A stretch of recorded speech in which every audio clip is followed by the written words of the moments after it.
What's up, everybody? Servers came back a little early, so Showtimedr here with your banner review. Apologies for my voice, it's late for me.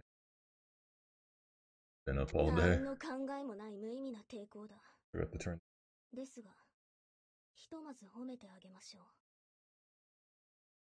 Alright, so let's get into Nyx. I believe when she's at 6-star, this turns to 40% for Dark Allies attack, 40% for all 5 Dark heroes. Pretty good leadership. Dark didn't have one from passive skill, chain magic, 50% chance to increase caster's attack by 6%. I believe that goes to 8. For 2 turns, if an ally's skill applies a debuff, stacks up to 5 times. It might have been 10, I forget. Whatever, it stacks. It gives you at least 40%, maybe 50% bonus damage if it stacks high enough. 50% chance to remove a debuff from the caster when attacked. Makes her a little harder to focus. 60 passive, magic concealment, 100% chance to cast Veil of Phantasm. That's a shield that gives a dodge, a free dodge. Caster for a turn at the start of the wave, 100% chance to inflict damage equal to 80% of the attack to the target and 2 adjacent enemies when attacking a curse target. This hero is highly dependent on debuffs, especially curse. Honor 1, Sphere of Destruction. Inflicts damage equal to 70% of attack to 2 enemies, 35% chance to cast a curse. That inflicts damage equal to 30% of attack for 2 turns. Seems like it's going to be 2 random enemies, not necessarily next to each other. So Honor 2, Twilight Shock, increased damage equal to 200% of attack to 1 enemy. 100% chance to brand, that's really good. 2 turns, brand, 30% extra damage from everything while it's up. 70% chance to decrease the target's turn speed, so basically your turn speed goes down when you're hit with it. You know, assuming the proc goes off. Inflicts damage equal to 120% of attack to all enemies. Honor 3, Twilight Destruction, 50% chance to cast a curse on 2 enemies and inflict damage equal to 30% attack for 2 turns. So this hero, we were kind of debating her in the chat earlier today. A lot of people said that she didn't seem like she was worth pulling for.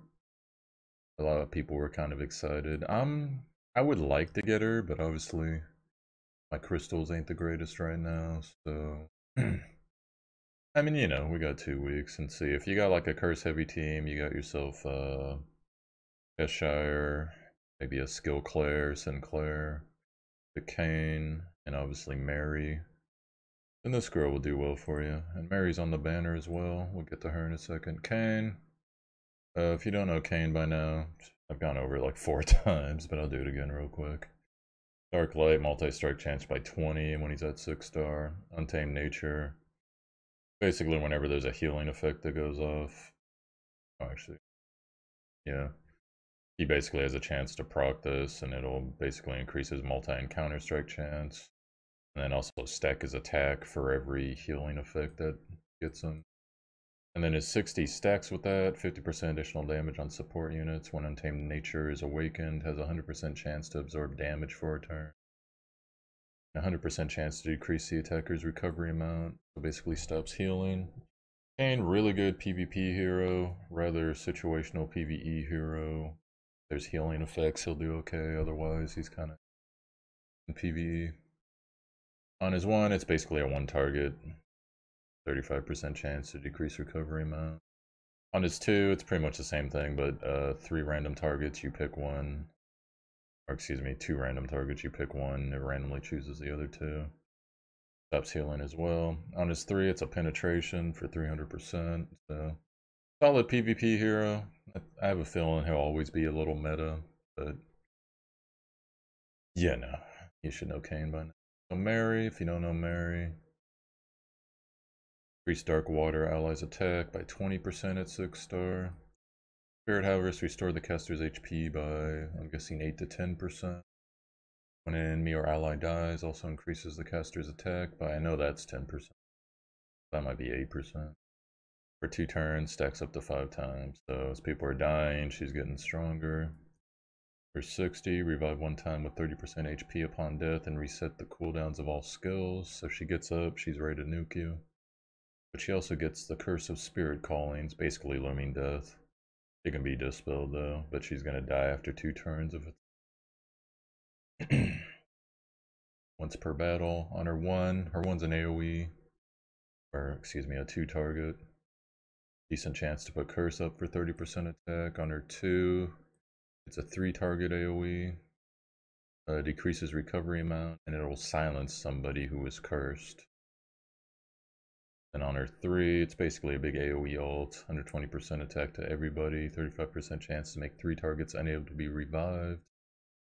So, you know, she's got her uses. She's kind of fallen out of the meta, but she's still doing pretty good. As far as the entire banner goes, depending on if any of these people are...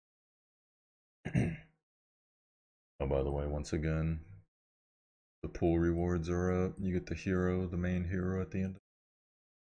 I don't know if Nyx or maybe one of these other heroes is going to be a bonus unit for the Advent. Go check that real quick. Oh, Mary's a solid hero. Dark damage. Nyx, jury's still out. I'm excited for her, but I see her in action. Cain, good PvP hero. I'll go check the instance real quick and see. Any of them are bonus units. Ooh, make sure my mic's working. Nyx, yep, Nyx is. And Sinclair is interesting. Blood. Cain is actually a bad hero. By 5 turns? What? Never seen that before. Alright guys, so there you have it. That's your banner review. Sorry it's so short, but I'm supposed to stream right now. But I really felt like getting this out to you, so you know the deal. Peace out, later.